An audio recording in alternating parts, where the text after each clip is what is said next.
Bismillahirrahmanirrahim. Kehadapan ibu-ibu sekalian yang dirahmati oleh Allah, kehadapan saudara-saudaraku yang berada di rumah dan dimanapun berada, mari kita awali kajian kita sore hari ini. Assalamualaikum warahmatullahi wabarakatuh. Alhamdulillahirabbil alamin. Alhamdulillahilladzi la ya'til hasanata illa minhu. Asyhadu an la ilaha illallah wa asyhadu anna Muhammadan abduhu wa rasuluh. Allahumma salli ala Muhammad wa ali Muhammad kama sallaita ala Ibrahim wa ali Ibrahim innaka Hamidum Majid. Sehat saya ibu? Masya Allah, alhamdulillah. Allahumma sayyiban nafi'an. Semoga hujan yang datang sore hari ini kepada kita semuanya menjadi hujan yang bermanfaat dan menjadi air yang berkah untuk kita semuanya. Alhamdulillahi rabbil alamin. Mari kita bersyukur kepada Allah. Manusia itu di dalam surah Al-Qari'ah dibagi dua. Allah berfirman, "Wa man saqulat mawazinu fahuwa fi 'ishatin radiyah wa amma man khaffat mawazinu fa ummuhu hawiyah wa ma adraka ma hiya narun hamiyah." Dalam surah Al-Qari'ah manusia dibagi dua. Siapa yang pertama? Orang yang timbangan kebaikannya lebih berat daripada timbangan keburukannya. Maka apa yang akan diberikan oleh Allah? Fahuwa fi 'ishatin radiyah. Sedangkan golongan yang kedua, wa amma man khaffat mawazinu. Sedangkan orang yang kedua adalah orang yang timbangan keburukannya lebih berat daripada timbangan kebaikannya. Maka kemana dia kembali? Fa ummuhu hawiyah wa ma adraka ma hiya. Tahukah engkau apa itu? Ma hiya narun hamiyah, adalah neraka yang apinya sangat panas. Rasulullah pernah duduk dengan para sahabat. Tiba-tiba ada suara yang keras, pun. Sahabat bertanya, "Ya Rasulullah, suara apa itu?" Kata Rasulullah SAW, "Sesungguhnya itu adalah batu kerikil yang dilemparkan ke dalam neraka dan sudah dilemparkan selama 70 tahun dan baru hari ini dia sampai ke dasarnya." Bayangkan Bu, kalau kita main ke sumur Jalan Tunda saja, dulu ada keyakinan nek bisa balang tekan sumur Jalan Tunda dan nopo mari beruntung ngeten nggih. Masya Allah, ini 70 tahun dilemparkan baru sampai ke dasar neraka. Kados nopo jenenge. Masya Allah. Maka ibu dan sekalian dirahmati Allah, kita bersyukur sore hari ini diberi kesempatan oleh Allah untuk memperberat timbangan kebaikan kita. Semoga niat kita lurus, tidak ada yang kita cari kecuali ridhonya Allah Subhanahu wa Ta'ala. Dengan itu kelak duduk kita sore hari ini menjadi pemberat timbangan kebaikan di akhirat, insya Allah.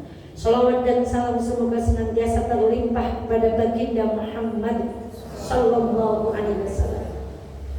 Dalam hadis yang sahih datang kabar kepada Rasulullah Sallallahu Alaihi Wasallam tentang Bani Salimah. Bani Salimah itu adalah bani yang tinggal di sekitar Masjid Qiblatain. Semoga saya dan ibu-ibu semuanya diberikan anugerah besok mendatangi langsung masjid yang punya dua kiblat. Jadi kalau ke Masjid Nabawi itu agak jauh.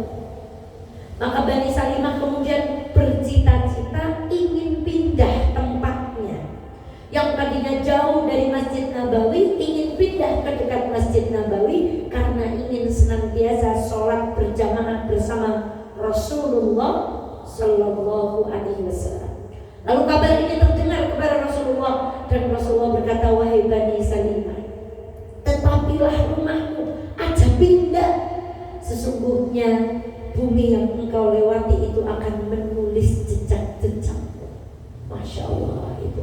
Maka insya Allah setiap tanah jengkal yang kita lewati tadi berangkat ke masjid ini, setiap air hujan yang menetesi, mengotori dan membasahi pakaian ibu semuanya, insya Allah akan ditulis oleh Allah menjadi saksi kebaikan. Semoga dengan itu kita mendapatkan syafaat baginda Muhammad Sallallahu Alaihi Wasallam. Baik, hari ini kita akan yasinan, Ibu. Sebab kita akan belajar surah Yasin. Surah ini kita yasinan. Namun sebelum kita mulai membahas tentang kaum yang ada di dalam surat Yasin, izinkan kami memukadimai dengan satu kisah. Kisah seorang sahabat bernama Abbad bin Bishr. Siapa bu? Abbad bin Bishr. Dia adalah sahabat dari kalangan Ansor. Berarti orang Mekah atau orang Madinah? Kalau Ansor Madinah. Kalau yang dari Mekah ke Madinah namanya Muhajir. Maka Abbad bin Bishr adalah golongan dari kaum Ansor. Dia mengikuti beberapa perang dari Rasulullah Sallallahu Alaihi Wasallam. Suatu saat ketika beliau mengikuti perang yang bernama Zatul Riqa, Rasulullah mundur dari perang, berhenti di sebuah bukit, dan Rasulullah meminta sahabat untuk beristirahat. Lalu Rasulullah memberikan pengumuman, wahai sahabatku, siapa yang akan berjaga malam ini? Cara nggaruni ronda. Maka kemudian Abbad bin Bishr angkat tangan, kami ya Rasulullah, dan dia angkat tangan dengan sahabat yang bernama Ammar bin Yasir. Masih ingat sahabat Ammar bin Yasir, Bu? Sahabat yang ibunya dibunuh di depan matanya, yang ayahnya di depan matanya. Ada yang mengatakan ayahnya dibunuh dengan cara tangannya diikat kuda, tangan kirinya kuda yang lain, kaki kirinya kuda yang lain, kaki kanannya kuda yang lain, lalu kudanya disabet pergi ke 4 penjuru yang berbeda. Itu Ammar. Kami berdua ya Rasulullah. Baiklah, kata Rasulullah. Tiba saat mereka ronda. Kata Abbad, Ammar, nyong tak jaga siki bae. Engko nek wis tengah bengi gantian kowe. Berarti jaga siki merem dhewe. Maka kemudian Ammar tidur dahulu. Yang berjaga siapa? Abbad bin Bishr. Qadarullah masya'a fa'al. Kami singkat ceritanya, musuh datang. Musuh ini mengarahkan panah dan mengenai tubuh Abbad. Sementara Abbad sambil ronda, sambil sholat tahajud, mancep. Apa yang dilakukan Abbad? Panahnya diambil, diletakkan, lanjutkan sholat lagi. Allah. Panah kedua datang, saat mendarat di badannya lagi. Apa yang beliau lakukan? Diambil, diletakkan lagi, beliau melanjutkan sholat lagi. Panah yang ketiga datang, saat mengenai tubuhnya lagi, diambil, diletakkan lagi. Ketika panah yang keempat datang, kemudian tubuhnya sudah mulai goyah. Dan waktu itu, kata riwayat ini, beliau membaca suratul Kahfi, surat yang kita baca setiap hari Kamis ataupun hari Jumat. Maka ketika panah keempat, badan beliau mulai goyah. Maka kemudian beliau sembari mencopot panah itu sambil gugah siapa? Siapa tadi? Ammar, bangun. Ammar kaget. Ternyata badan sahabatnya sudah dipenuhi dengan apa? Ammar, aku terkena panah musuh. Lanjutkanlah jaga malam ini. Kata Ammar, ya Allah, jika orang gugah nyongket mau. Ketika panah pertama mengenai tubuhmu, gugah saya, bangunkan saya. Kata Kata Abad, demi Allah, aku tidak ingin memutuskan bacaan suratul Kahfi yang aku baca. Seandainya bukan karena aku punya tanggung jawab menjaga pasukan Rasulullah SAW, aku tidak ingin membangunkanmu. Tapi badanku sudah lemah, sudah goyah ibu, maka kamu harus bangun karena kita harus melanjutkan tanggung jawab kita menjaga Rasulullah SAW. Pertanyaannya kemudian, seberapa besar cinta kita baca Al-Quran? Kalau Abad itu baca Quran tidak mau terputus walaupun di mana. Dan dewek, a'udzubillahi minasyaitonirrajim. Ini ngawe-ngawe bukan siji balas berita. Bismillahirrahmanirrahim. Kayaknya kan dia nambahin halo, bukan mana. Yasin wal Qur'anil Hakim. Lah tak balas dingin lah aku sebab melas. Akhirnya Qur'annya apa? Ibu nak ibu mboten ibu Mbak Eva. Bunda gitu langsung ditutup. Kata-katanya nyekel Quran dan keton maca Quran bare celukna anaknya langsung tutup. Maka ibunda sekalian rahmat Allah. Kenapa kita mempelajari kisah di dalam Al-Quran? Supaya kecintaan kita terhadap Al-Quran bertambah. Kita awali yasinan kita sore hari ini dari surah Yasin ayat ke-12. Ibu apal? Kecuali sing ora apal. Bismillahirrahmanirrahim. Kata Allah, Inna nahnu nuhyil mauta wa naktubu ma qaddamu wa atharahum. Lanjutkan. Wa kulla syai'in ahsaynahu fi imamin mubin. Pun pinten tahun nek maos Yasin. Kasih apal di luar kepala. Sudahkah kita pelajari hikmahnya? Sehingga setiap kita membaca surat Yasin dapat hadiah buku Yasin. Lalu kumpulan kita membaca Yasin, kita memaknai apa yang kita baca. Kata Allah, Inna nahnu nuhyil mauta. Tidak ada satupun di muka bumi ini yang mampu menghidupkan orang mati kecuali siapa? Allah. Maka Allah berkata, Inna nahnu nuhyil mauta. Kami yang akan membangkitkan manusia kelak di hari akhir. Dan para ulama mengatakan lewat hadis yang sahih, manusia akan dibangkitkan dari salah satu bagian tubuhnya yang bernama ajbud danab atau tulang ekor. Saya tidak tahu, belum pernah bertanya langsung, tapi pernah dengar tok. Kalau ada orang dikremasi, mayatnya itu dibakar, diopen, di Wonosobo belum ada. Yang ada paling dekat Magelang atau Temanggung. Itu semuanya hancur kecuali satu tulang, yaitu tulang apa? Allahu ta'ala a'lam bishawab. Dari situ kita akan dibangkitkan. Apa mudah bagi Allah? Dan dia jawab di mboten. Kenapa Allah? Kemudian akan ada orang yang berjalan dengan wajah. Para sahabat bertanya, ya Rasulullah, mungkinkah orang berjalan dengan wajahnya? Dijawab oleh Rasulullah, kalau Allah bisa membuat orang berjalan dengan kakinya, kenapa Allah nggak bisa bikin orang jalan dengan mukanya? Kemudian ini yang harus kita renungi.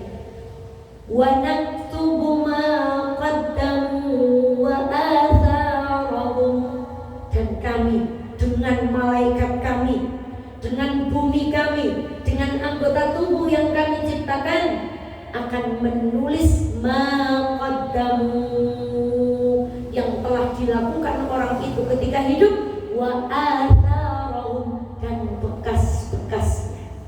Ibu nanti tindak pantai, jur cewek tindak. Niku nek pasire teles, cewek ngaku jabatan apa nih? Tepake.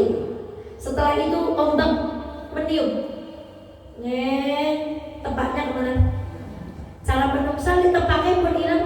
Tapi tidak bagi Allah, tepaknya itu tetap akan ditulis.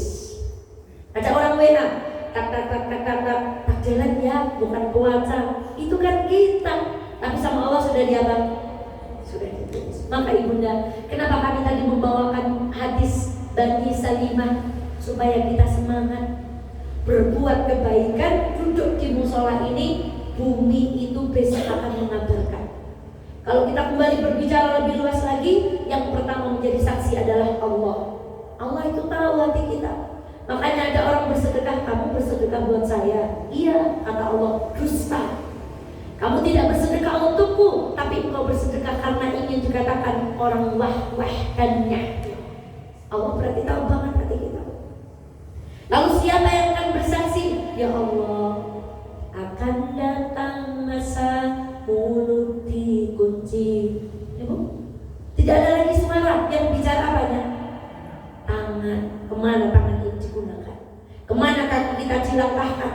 Gusti Allah, besok sore hari ini kita melangkahkan kaki ke masjid. Allah tahu telinga kita hari ini mendengar kebaikan-kebaikan. Allah tahu tangan kita gerakkan untuk menulis ilmu-ilmu Allah. Allah tahu mata kita gunakan hari ini untuk mentadabburi surah Yasin. Gak akan ada yang terlewatkan. Nanti di surah Al-Kahfi, mali hadzal kitab. Ini buku apa?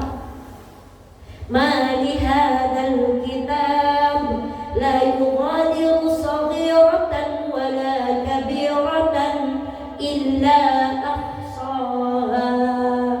Iki buku napa? Cilik detail tekan sing gede-gede kabeh tercatat, tidak ada yang terlewat.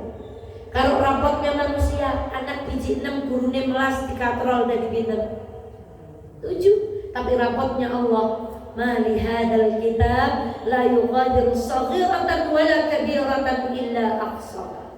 Gak akan ada barang kecil yang terlewat. Faman ya'mal mithqala dzarratin khairan yarah wa man ya'mal mithqala dzarratin syarran yarah. Wala kabiratan, dan yang gede, in ahsantum li anfusikum. Gak akan ada yang terlewat. Maka demi Allah, karpet ini kata Rasulullah, bumi itu besok akan bersaksi, bicara. Saya pernah diinjak si fulan, saya pernah diduduki si fulan, saya pernah digunakan tempat berdiri si fulan. Lalu siapa lagi yang berbicara? Nyusul. Dia siapa? Oh, mbaknya. Oh, baiklah. Apa? Gak mau bunuh di belakang dari sana. Ngumpet di situ, gak boleh keras-keras. Bonus. Ya. Ya, sama-sama. Kita lanjutkan, Ibu. Masya Allah, iklan. Tadi sudah mau itu enggak mau di rumah aja. Ternyata menyusul. Makasih Mbak. Kita lanjutkan. Gak akan ada yang terlewat. Kemudian yang akan bersaksi adalah malaikat. Bumi, Allah. Terlalu kecil tadi Allah. Bumi, Allah, malaikat, tubuh kita sendiri. Masya Allah. Ini ayat ini Bu. Terus bagaimana mungkin orang mau Yasin tapi terus bermaksiat kepada Allah? Sementara dia setiap baca Yasin itu melewati satu ayat, nakal kabeh bakal ditulis marang Gusti Allah, gedene cilike sampai ketika bekasnya itu sudah hilang. Seperti kita jalan di pasir kemudian bekasnya sudah hilang kena ombak, nggak akan hilang dari catatan Allah Subhanahu wa taala. Maka orang yang baca surat Yasin menjadi orang yang paling takut kepada Allah Subhanahu wa taala karena dia tahu maknanya. Maka bagaimana mungkin kita membaca surat Yasin, hafal surat Yasin, tapi kita tidak takut kepada Allah sementara kita melewati ayat yang luar biasa dahsyat ini. Kemudian kita lanjutkan di ayat berikutnya. وَاضْرِبْ لَهُمْ مَثَلًا أَصْحَابَ الْقَرْيَةِ. Lanjutkan Bu. إِذْ جَاءَهَا الْمُرْسَلُونَ. Kita baru masuk ceritanya. Dan buatlah suatu perumpamaan bagi mereka. Nabi Muhammad datang kepada penduduk Mekah yang kafir, ingkar, gak mau mendengarkan dakwah Muhammad. Katanya Muhammad penipu, katanya Muhammad pendusta, katanya Muhammad dukun. Maka Allah kemudian menurunkan ayat ini, coba cerita sama mereka. Wadrib lahum matalan ashabal qaryah. Ceritakan kepada mereka tentang ashabul qaryah. Qaryah itu desa, ashab itu penghuni. Berarti Muhammad karena wong kafir Quraisy didongengi tentang kisah sebuah penduduk desa. Nanti Allah banyak menggunakan kata-kata wadrib lahum mathalan. Daraballahu mathalan lilladzina amanu, daraballahu mathalan lilladzina kafaru, innallaha la yastahi an yadriba mathalan ma ba'udatan fama fawqaha. Ada buku khusus yang membahas tentang permisalan-permisalan di dalam Al-Quran. Maka hari ini kata Allah, Muhammad ceritakan. Ayo ibu-ibu di Garong tak ceritani tentang kisah sebuah kaum yang Allah tuliskan di dalam surah Yasin. Kita belum belajar Yasin itu apa. Ada yang membaca sholawat, Sholatullah salamullah ala Taha Rasulillah, Sholatullah salamullah ala Yasin Habibillah.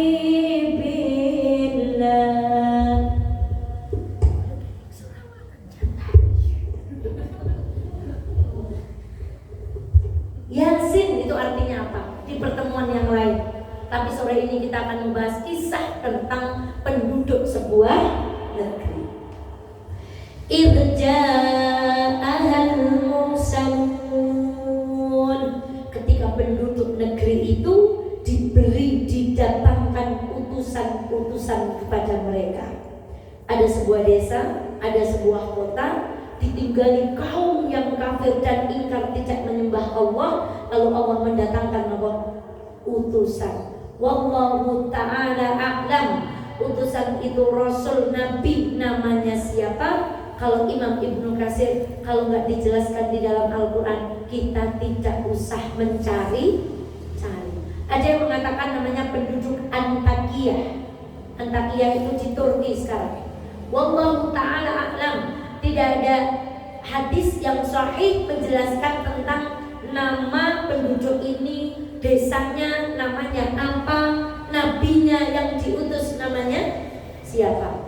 Apakah kalau kita tidak tahu nama desanya, tidak tahu nama nabinya, tetap beriman? Tetap, karena Quran itu kalamullah, tidak mungkin menceritakan sesuatu yang tidak benar. Bagaimana kisahnya? Di ayat selanjutnya, إِذْ أَرْسَلْنَا إِلَيْهِمُ اثْنَيْنِ. Pertama, mereka diutus langsung 2 nabi. Ibu sekarang bayangkan, Nabi Muhammad diutus kepada kaum Quraisy, yang kalau punya anak perempuan diapakan? Dibunuh, betul? Yang kalau pergi kemana-mana menggunakan apa? Iyarah. Jadi manuke diburakan, nek manuke melayu ngedul, umpami ibu aja ngalor tetep kudu melakukan itu. Tak tiru ya apa-apa. Nek arep menggarong ngebur nama kamanu kayak melayu mengono sapa, berarti tang pundirian. Ya nek ajeng tiru ya apa-apa. Iku umat sinten? Jor nyembah berhala. Berhala yang terbuat dari gandum, nek ngeleh dipangan. Mane napa Quraisy? Perempuan-perempuan di zaman kafir Quraisy kalau tawaf di sekitar Ka'bah itu oryanan, telanjang. Repot. Dan yang diutus hanya berapa? Ini kaum diutus berapa? Cara bahasanya pula saking bejujake. Sampai dikirim berapa? 2. Tapi apa yang mereka lakukan? Fakadzabuhuma. Ya Allah, didustakan mereka berdua. Ya Allah. Fa'azzazna bithalithin faqalu inna ilaikum mursalun. 2 didustakan, sama Allah tambahi 1. Lalu mereka bertiga berkata, wahai kaumku, kami ini nabi, kami ini pendakwah, Kami ini rasul utusan Allah. Mereka bertiga berdakwah, 3 rasul diutus dalam satu rasul. Ini ibu bayangkan kaumnya kados nopo. Nek kaum Quraisy saja sudah seperti itu. Judi, minum arak, mabuk, zina, syirik, ramalan, perdukunan. Yang ini gimana ini? Sampai berapa, Bu? 3. Ayat selanjutnya. Qalu ma antum illa basharun mithluna. Allah kata mereka, jika kayak orang biasa kayak nyong. Nah, ini karakter ini ada nih. Kita sering menyepelekan guru, menyepelekan ustaz, menyepelekan kiai. Lah, kadang kayak daerah kadang baik. Padahal ngelindungi yang milu. Dan ini aneh nih kena ustaz kata sini. Kayak badannya tuku kiai. Mereka mengatakan kamu bukan nabi. Kamu hanya orang kayak kita nih, matanya 2, mulutnya 1, kakinya 2, kamu makan, kamu minum, kamu gak ada istimewanya. Dilanjutkan, wa ma anzalar rahmanu min syai'in antum illa takdzibun. Bahasa mudahnya supaya kita sampai kepada ayat selanjutnya. Intinya apa? Ngaku sih, depos. Jadi ukur kayaknya orang anak istimewanya. Itu kepada Nabi sebegitu, Bu.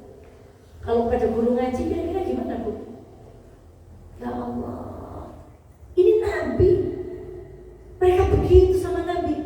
Gak jauh-jauh Rasulullah kenapa cerita ini supaya orang kafir tahu biyen yo ana wong kaya kowe iki. Nabi Muhammad diutus malah mereka bilang Nabi Muhammad pendusta. Malahan pamannya berkata, "Tabban laka ya Muhammad alihada jama'tana." Celaka kamu Muhammad, untuk ini kamu kau kumpulkan. Ketika Rasulullah Isra Mi'raj mereka berkata, Muhammad ngaku sih. Mana mungkin kami pergi berbulan-bulan untuk menuju Masjidil Aqsa. Lalu Muhammad datang mengatakan dia baru saja diperjalankan ke Masjidil Haram ilal Masjidil Aqsa. Kemudian dimi'rajkan ke langit ke-7. Muhammad ngaku sih. Kalau benar engkau Muhammad telah melakukan perjalanan sampai ke Masjidil Aqsa, beritahu kepada kami seperti apa Masjidil.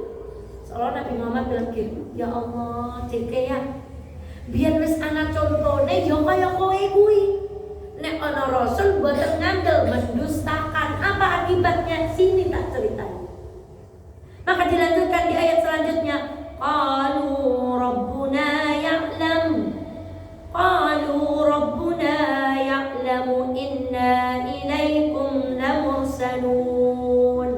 Mereka berkata, Tuhan kami mengetahui sesungguhnya kami adalah utusan-utusannya kepada kamu. Dia masih sabar ini nabinya. Tadi dibilang apa? Ngapusi. Mereka hanya orang. Nabi jawab lagi, ya Allah, kula niku nabi. Mungkin begitu bahasanya. Jangan orang ngandel artinya, ya Allah. Dia apa juga, Bu? Coba Ibu sekarang tiba-tiba kayak gini, ada laki-laki datang pulang dari gua teriak-teriak di rumah Ibu, "Mak, nyong nembe nang gua ketemu makhluk kol gedene nyong kon maca." Ibu bilang apa sama suaminya, Bu? Kalau suami Ibu tiba-tiba pulang bilang kayak gitu, Ibu bilang apa? Hah? Astagfirullahaladzim. Marah sih, Pak. Kan ngoten, Bu. Sama, bayangkan orang waktu itu.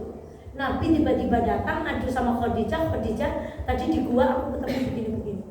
Nek dewek niku bilang dewek pancen ora bakal dadi Khadijah. Dewek komentarnya mesti sehat nih Kak. Kenapa tetap jadi mohon Ustaz bonjo tak ruqyah. Khadijah berkata apa? Demi Allah tidak berkata apa-apa kecuali aku beriman kepada yang kamu lihat.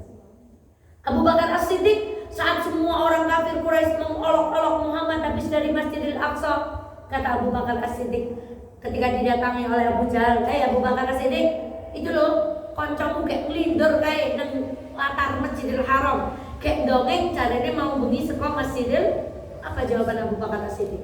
Kalau kita apa? Jangan mutak takon dhewe temenan apa orang. Abu Bakar As-Siddiq, kalau yang bicara Muhammad aku percaya. Makanya dia dinamakan As-Siddiq. Gak perlu bukti, gak perlu apa. Pokok kalau yang ngatur Kanjeng Nabi Muhammad mesti Abu Bakar membenarkan. Nabi Muhammad ini mau mengedukasi orang kafir Quraisy. Kami ini Rasul, saya Nabi. Masya Allah, Nabi Muhammad mendatangkan, mereka minta bulan dibelah iman.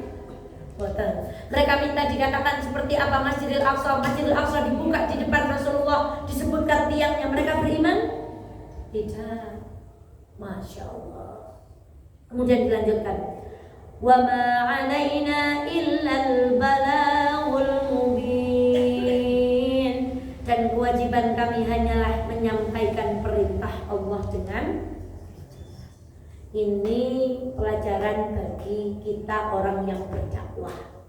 Wong berdakwah niku kewajibane namung nyampe. Nek wong sing didakwahi orang lakoni ora nebak. Lungkai ngaji karo nyong wis pirang-pirang taun kanggo klambi gen pating pecotot ora kena-kena. Jane arek ngaji mlebu kuping kanan, metu kuping boten kenging kados niku. Ini Nabi aja begitu. Tugas kami hanya menyampaikan. Hidayah punya siapa? Sedangkan Nabi Muhammad saja tidak bisa memberikan hidayah kepada pamannya. Nah, apalagi kita. Tugas kita cuma menyampaikan tetapi hidayah milik siapa? Jadi nonton pendakwah baperan itu motong terus tuh. Ngaji teng mriko, do teko ngaji wong kuwi teko meneh. Ketemu teng dalan wong niku mboten nggih jilbab katoke ya jendhek. Rambutnya di piye-piyeke ngoten niku. Njur dikene wala nek mutungan ngono, ya Allah, wis ngaji kae iki nyang ngono ya. Dan kayak mutung, nanti ketemu, ya Allah, kau tahu tadi ada ustazah aku pakai baju panjang. Ya nggak apa-apa, malu dulu sama manusia. Semoga ke depan malunya tambah kepada siapa? Nanti kalau dulu belum bisa nyopir, kalau nunggang angkot itu suka di pinggir jalan dindegi. Tapi yang mendeki nggak berani turun. Us maaf ya, nggak berani turun. Tak anterin ya Us mau kemana? Tapi celananya nopo pendek. Kemudian datang lagi seorang perempuan, Us saya sudah berzina begini-begini. Bosan kayak baper. Gila Us ngaji kan? Gak boleh baper pendakwah itu. Sudah ngaji, dangtit, ya kan orang apa bagaimana? Adit kan semua nopo. Wes ngaji ingin nonton ngeten, ya prepon maning. Tugas kita memang hanya apa? Mengajak, memberitahu niki apik, niki olo, niki barang becek, niki barang. Sudah, selebihnya hidayah punya siapa? Allah. Nabi Muhammad tidak bisa memberikan petunjuk kepada pamannya, apalagi kita.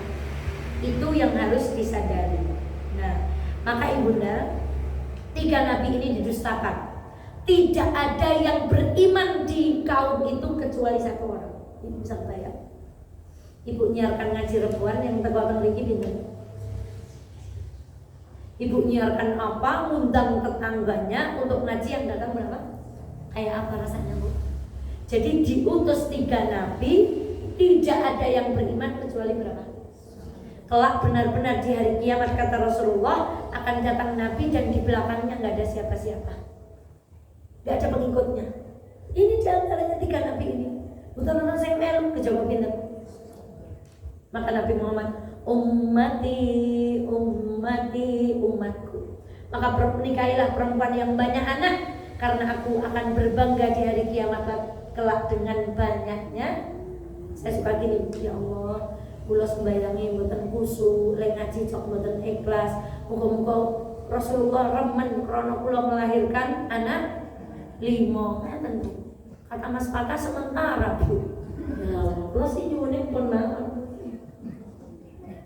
Saya belum tahu ya Allah, sholatnya nggak usuk ya Allah, ngajinya kadang riak ya Allah, pengen dipuji manusia ya Allah, tapi pulang pun 5 kali melahirkan ya Allah. Semoga kalau Nabi Muhammad kai wong wadon darung RT siji RW siji ngarep pasar wis babaran ping 5 nyong seneng karo kai mergane anake.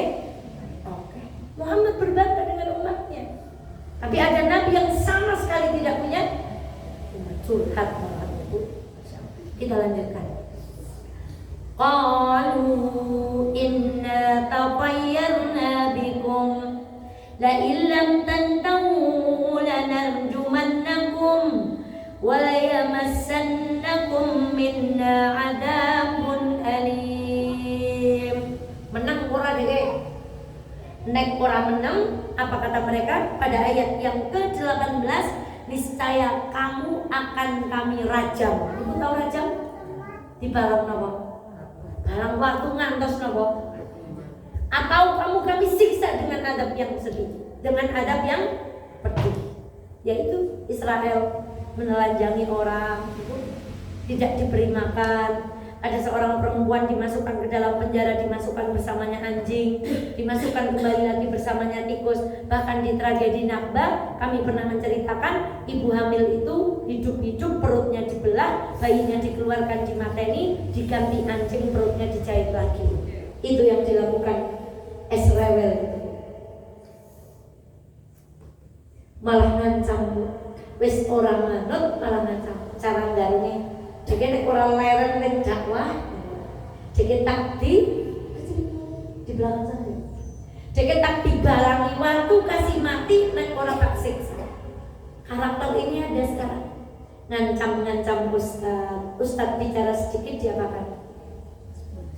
Dipentit, bukan dihukum kayak TikToknya Mang Agam. Ya kan Bu?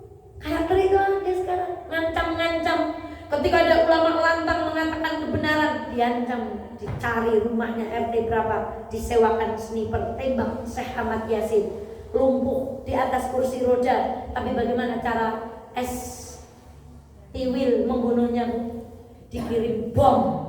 Beliau usai sholat subuh keluar dari masjid langsung dibom. Tubuh beliau yang tua pakai kursi roda sudah sangat rentah, hancur berkeping-keping. Ada karakter itu. Terus nek wonten guru ngaji napa ustaz ngendikane rotok piye niku disengiti. Allahumma sholli ala Muhammad. Jangan. Amira maju lagi. Jangan sampai dorong ini nanti rotok. Ini karakternya ada. Terus orang yang bersuara kebenaran dia napa Bu? Diancam, dipentit,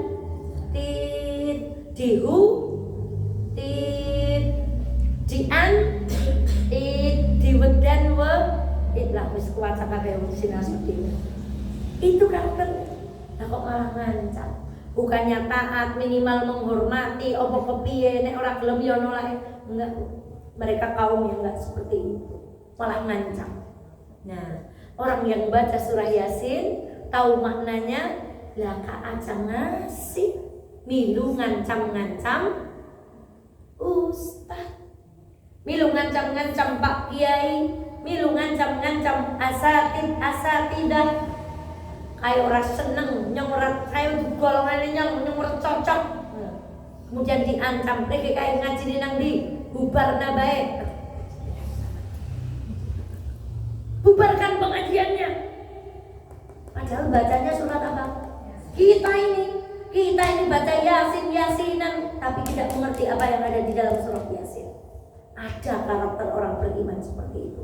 Dengan orang kafir ramah, tapi dengan saudara sendiri nopo Bu? Kados nopo? Asyibah. Dua laki pol kali sedulure cewek. Kita lanjutkan. Qalu ta'irukum ma'akum a'in dzukirtum bal antum qaumun musrifun. Lalu nabi-nabi itu berkata, kemalangan kamu itu bukan karena kami, tapi karena dirimu sendiri. Apakah karena kamu diberi peringatan? Sebenarnya kamu adalah kaum yang melampaui batas. Jadi mereka tuh mengatakan gara-gara anak dek kayaknya muridnya dari sial begitu. Kemudian Nabi ini menjawab, kamu itu bukan sial karena kami, tapi kalau kamu mendapatkan kesialan karena perbuatan tanganmu sendiri. Nah ini juga, kalau kita tertimpa sesuatu biasanya kita cari kambing nopo. Boten usah buru kambing hitam wong teng pasar sedang cari pirang-pirang bukan Bu. Putih ya anak, ireng ya anak, ireng putih ya anak, coklat ya anak. Ning menungsan iku suka aneh. Dulu kambing pokoknya gara-gara sing kena disalahna ya salahna. Jadi gara-gara kalian nih kita jadi kena sial. Gara-gara kalian nih hidup kita jadi gak enak. Dan cewek sih kok kami bertiga nggak ngapa-ngapain. Kalau ada kesialan yang menimpa kalian, sesungguhnya itu adalah perbuatan kalian sendiri. Dilanjutkan. Nah, siapa laki-laki yang beriman yang satu itu? Ini dia ceritanya. Jadi tadi cerita Nabi 3 tadi selesai. Mereka tidak beriman, malah ngancam nopo? Merajam. Waja'a min aqsal madinati rajulun yas'a. Qala ya qaumi ittabi'ul mursalin. Dan datanglah dari ujung kota, pinggir, pelosok, seorang laki-laki. Ada yang mengatakan namanya adalah Habib An-Najjar. Tapi sekali lagi Ibnu Katsir lebih senang kalau tidak dibahas di dalam hadis, nggak ada keterangan yang sahih, nggak usah dicari namanya. Yang penting kita yakin bahwa di zaman itu datanglah seorang laki-laki dan hanya satu orang ini yang mengimani 3 rasul ini. Apa yang dia katakan? Qala ya qaumi ittabi'ul mursalin. Qala ya qaumi ittabi'ul mursalin. Qala ya qaumi ittabi'ul mursalin. Kaumku nang pada manut karo wong telu kae. Kalian itu hendaklah manut sama orang 3 itu. Siapa nabi tadi yang tidak disebutkan namanya? Masih terus orang ini bicara. Ittabi'u man la yas'alukum ajran wa hum muhtadun. Ikutilah 3 orang itu. Mereka adalah orang-orang yang tidak meminta imbalan kepadamu, dan mereka adalah orang-orang yang mendapat dari Nabi. Nabi ini mboten nyuwun imbalan. Nabi Muhammad berdakwah tidak mencari imbalan. Ini renungan buat kami semua. Ya Allah, astagfirullahaladzim. Semoga kami istiqomah berdakwah karena Allah, bukan karena mencari kehidupan dunia. Ikuti para nabi yang berdakwahnya tuh nggak cari imbalan, yang berdakwahnya tuh nggak cari pujian, yang berdakwahnya tuh nggak pengen balasan, yang berdakwahnya itu murni karena menjalankan perintah Allah, dan mereka itu adalah nabi yang mendapatkan ini. Laki-laki ini datang langsung mengajak. Lanjut lagi. Wa ma liya la a'budu alladhi fatarani wa ilayhi turja'un. Dan tidak ada alasan bagiku untuk tidak menyembah Allah yang telah menciptakanku, dan hanya kepadanya lah kamu akan dikembang. Jadi kalau bicara kematian nanti lebih panjang lagi. Intinya laki-laki ini datang matur, do manut kae. Jika nek pengen selamat manut wong telu niko. Wong telu sing dakwah ra nyuwun napa-napa kejawi ridhonipun Allah. Masya Allah. A'attakhidhu min dunihi alihah yuridni ar-rahmanu bidurrin la tughni anni syafa'atuhum syai'an wa la yunqidun. Mengapa aku akan menyembah Tuhan-Tuhan selain Allah?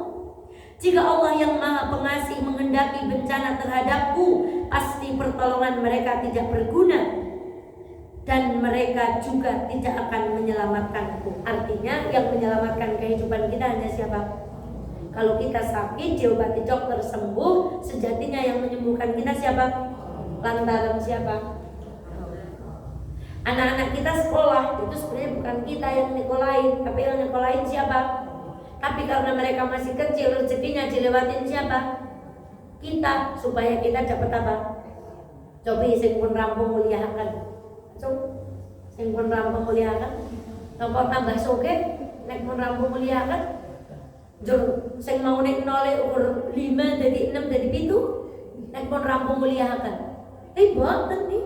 Mergane orang Jawa itu sering matur kalimat-kalimat yang indah tapi cok kurang di. Contohnya kalang kabut. Kalang kabut niku surah napa? Kalang kabut. Jur meleh lah bocah gawa rezeki jelek Itu kalimat yang luar biasa. Itu kalimat pasti dulu berasal dari ulama yang sangat beriman. Dan dewek nek matur kaya niku kok, bocah gawa rezeki dewek ning ora pati yang andel karo Gusti Allah niku. Nah ini. Jadi laki-laki itu mengatakan kepada mereka, kalaupun ada azab yang tertimpa kepada kami, tidak akan ada yang bisa menyelamatkan kecuali siapa? Allah. Inni idzal lafi dhalalin mubin. Kalau aku menyembah Tuhan selain Allah, sesungguhnya aku berada di dalam kesesatan yang nyata. Dados wong nyembah selain Gusti Allah niku sesat, kesesatan yang nyata. Ya ngaku nyembah Gusti Allah iki nyembah liyane niku ya sesat. Nah, sekarang hampir selesai. Ceritanya laki-laki ini dibunuh langsung. Cobi, kalih Nabi mawon boten ngandel. Kan iki wong biasa saking pinggir kota celuk carane niki. Celuk langsung. Wahai kaumku, ikuti 3 nabi itu. Wahai kaumku, sembahlah Allah. Kalau aku menyembah Allah, aku niscaya di dalam kesesatan yang, kalau aku ditimpa kemalangan, tidak akan ada yang bisa menolong kecuali iku cara Ashabul Quran yo pripun maturiku. Lho aja maning kadue wong nabi we nyong ora ngandel kapanane kowe langsung dinopo ditibas lehernya di sayap, orang ini dibunuh. Dia mengatakan dilempari batu, ada yang mengatakan dibunuh. Intinya laki-laki ini langsung mati. Jadi datang, bicara, dibunuh langsung mati. Lihat di ayat selanjutnya. Wah, nenjang nek maos Yasin tambah nikmat. Nenjang kancane ibu teng RT Yasinan nih tak ceritani. Cerita apa Mbak? Ashabul Korea. Jom pada Yasinan. Kapan-kapan kita teruskan lagi gelundungan dari surat pertama sampai akhir surah Yasin. Wah, ibu mesti ketagihan baca surat Yasin. Bagaimana? Kayak diceritain kan tadi Bu? Lihat ayat berikutnya. Qidadkhulil jannah. Wahai laki-laki yang tadi mati itu sama Allah langsung mlebu surga. Langsung masuk mana? Tapi dia berkata, qala ya laita qaumi ya'lamun bima ghafara li rabbi wa ja'alani minal mukramin. Ya Allah, surat ini begitu indah. Sesungguhnya jika aku berbuat begitu, pasti aku berada di dalam kesesatan yang nyata. Sesungguhnya aku telah beriman kepada Tuhanmu, maka dengarkanlah pengakuan keimananku. Dikatakan kepadanya, masuklah engkau ke dalam surga. Dia laki-laki itu berkata, alangkah baiknya sekiranya kaumku mengetahui. Apa yang menyebabkan Tuhanku memberi ampun kepadaku dan menjadikan aku termasuk orang-orang yang telah dimuli? Jadi laki-laki ini dapat kemuliaan. 1, masuk surga. 2, dosanya diampuni. 3, dijadikan orang-orang yang mulia. Ketika dia mau dimasukkan ke dalam surga, dia berandai-andai. Seandainya kula saged dibalekaken teng desa niku wau. Dan seandainya mereka tahu, ya Allah, kenapa aku dimasukkan ke dalam surga? Lalu aku diampuni dosanya, lalu aku dijadikan orang yang mulia. Kenapa? Seandainya mereka tahu. Ibu tahu jawabannya kenapa orang ini masuk surga? Apa Bu? Mengajak berdakwah, mengajak til, tebar ngajak nomor betin apa kata? Dipaten. Dereng nopo-nopo, dereng mengajakkan tablik akbar, dereng rawuh teng reboan, aja meneng duwe catetan pun ganti ping pinten. Ora ketok ngaji wingi sing kita koni. Dereng ngantos kados niku nembe teng kasepisan pro player reboan njur ngesel. Wong e ora tekan. Ukur yo datang ngono Bu, mengajak tok, lalu orang itu diapakan? Apa yang diberikan Allah kepadanya? Surga. Maka kenapa kita nggak mau ngajak orang dalam kebaikan? Saya bacakan ayatnya cepat. Mana tadi contekannya Bu Nade? Wa man ahsanu qawlan mimman da'a ila Allah. Ucapan mana yang lebih baik daripada ucapan menyeru manusia kepada wong niku nek ngendika apik, itu menjadi ucapan yang paling baik di sisi kalah wong nembang suaranya bagus. Maaf, Putri Aryani sampai menjumpai American apa Bu? Idol sampai nyanyi sama Alan apa? Nah gue sampai sing jawab gue. Ya.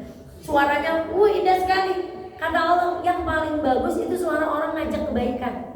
Jo ngaji, orang ketang suaranya mandang elek panik kuning. Jo ngaji, niku caranya suara yang paling, ucapan yang paling bagus. Maka Facebook, maka WA ngajak orang baik itu suara. Lagi, kuntum khairu ummah ukhrijat linnasi ta'muruna bil ma'ruf wa tanhauna 'anil munkar. Kita itu disebut sebaik-baik umat kalau mau berdakwah ngajak orang. Berarti kalau nggak ngajak orang masih baik nggak? Nggak baik. Kita itu disebut khairu ummah kalau mau mengajak orang lain kepada perkara orang belum ya bagaimana yang penting. Lagi, innama yakhshallahu min ibadihi al-ulama. Sesungguhnya yang paling takut kepada Allah adalah orang yang alim. Orang alim itu bukan orang yang banyak baca bukunya, pinter, bukan. Disebut orang alim itu kalau dia ngaji, semakin takut kepada pripun mau surat Yasin betul-betul kali Gusti Allah. Al-ulama warathatul anbiya. Nabi tidak mewarisi dirham, dinar, tapi Nabi mewarisi nopo? Ilmu. Terakhir, wa ma kana al-mu'minuna yanfiru kaffah walaula nafara min kulli firqatin minhum ta'ifah liyatafaqahu fid din. Wong Islam aja padha mangkat jihad kabeh. Hendaklah ada satu orang di antara kalian yang mempelajari agama. Berarti ngaji rebuan sonten niki mirengaken saking dalam pahalane pada kali sinten sama dengan orang jihad. Ibu napa jeneng Palestina, wong Palestina yang ngaji mriki. Repot Bu? Penggawe paspor sih surat hitam. Pahala orang duduk di majelis ilmu memperdalam ilmu agama itu pahalanya seperti apa? Cari sinten Al-Quran. Kalau nggak percaya berarti tidak percaya dengan Al-Quran. Berarti 3 nabi tadi selamat, yang dibunuh siapa? Sekarang terakhir, wa ma anzalna ala qaumin min ba'di min jundin minas sama' wa ma kunna munzilin. Dan setelah dia meninggal, kami tidak menurunkan suatu pasukan pun dari langit kepada kaumnya, dan kami tidak perlu menurunkannya. Kan kalau perang Badar diturunkan berapa ribu malaikat. Mereka berperang dengan pasukan yang putih-putih. Allah berarti merasa perlu menurunkan jundun minas sama, tentara dari mana? Tapi buat orang ini kata Allah, kami gak perlu datangkan tentara dari langit. Apa azab mereka? In kanat illa sayhatan wahidah fa idahum khamidun. Tidak ada siksaan terhadap mereka melainkan dengan satu teriakan saja. Maka seketika itu mereka semuanya gak butuh malaikat banyak-banyak. Didatangkan wallahu ta'ala alam. Entah petirkah, entah suara apakah, Allah mendatangkan suara dan teriakan yang sekali teriakan itu mereka langsung apa? Jadi kata Allah, wong yang kono ora perlu malaikat turun tangan. Ukur sekali teriakan semuanya apa Bu? Tenang aja, tunggu aja itu isriwil itu. Alah, tunggu aja. Allah sedang menyiapkan azab yang sangat pedih. Ada doa itu, ya Allah, sesungguhnya tentara kami lemah, turunkanlah tentaramu dari langit. Masya Allah. Sanabqamuna kai tazulal alam sanahyahuna. Kata mereka, kami akan tetap tinggal di sini. Mereka nggak mau beranjak kemanapun. Maka ibunda, hukuman orang yang ada di dalam surat Yasin ini adalah dia apa? Diberikan teriakan yang keras, dan dengan teriakan itu mereka langsung apa? Mati. Saya baca cepat. Ya hasratan 'alal 'ibad ma ya'tihim min rasulin illa kanu bihi yastahzi'un. Alangkah besar penyesalan terhadap hamba-hamba itu setiap datang Rasul mereka selalu memperolok-olok. Tidaklah mereka mengetahui berapa banyak umat-umat sebelum mereka yang telah kami binasakan. Orang-orang yang telah kami binasakan itu tidak ada yang kembali kepada mereka. Selesai Yasin. Ya Allah, mereka lupa kisah kaum kisah kaum Nuh, kisah kaum Lut, kisah Ashabul Aikah, kisah kaum Sodom, kisah kaum Ad, kisah Qabil dan Habil. Mereka lupa semuanya. Padahal semua yang diazab oleh Allah terhadap mereka tidak ada satupun yang kembali. Masya Allah, itulah sepenggal kisah yang ada di dalam surah Yasin. Masya Allah. Apalagi baca Yasin dari ayat pertama terus sampai kepada Ashabul Qaryah. Masya Allah. Demikian Ibunda Yasinan kita sore hari ini. Semoga bisa ditularkan kepada kelompok-kelompok Yasin yang lain. Kapan-kapan kita teruskan kisah-kisah yang ada di dalam Al-Quran. Dan insya Allah Rabu depan kisahnya adalah tentang Nabi Zulkifli dan Nabi Yunus. Nabi Yunus yang dimakan apa? Yang dimakan ikan. Masya Allah, senang ini. Besok pasti datang lagi, nggak mau ketinggalannya nak ya. Masya Allah. Demikian ibunda sekalian yang dirahmati Allah. Amira. Oh, nanti tak tanya sampai rumah. Tadi bunda cerita apa? Nanti biasanya. Demikian ibunda, semoga ada manfaatnya. Mari kita mengambil pelajaran. Semoga kita dijauhkan dari sikap-sikap kaum yang ada di dalam surah Yasin. Boten ngandelan, domongi ngeyel, malah ngancam, malah ajeng mateni, malah nyalah-nyalahke. Niku sifate kaum yang ada di dalam surah Yasin. Dan mari surat ini menjadi penyemangat untuk kita berdakwah, mengajak, ngejak, gandeng wis dicak ora mangkat mancen tugas cewek gugur kerja. Gandeng mangkat karo mboten niku sing nglangkahaken sikil sinten? Allah. Kita enggak bisa. Demikian ibunda, semoga ada manfaatnya utamanya untuk yang bicara dan mendengarkan. Kita akhiri bersama. Assalamualaikum warahmatullahi wabarakatuh.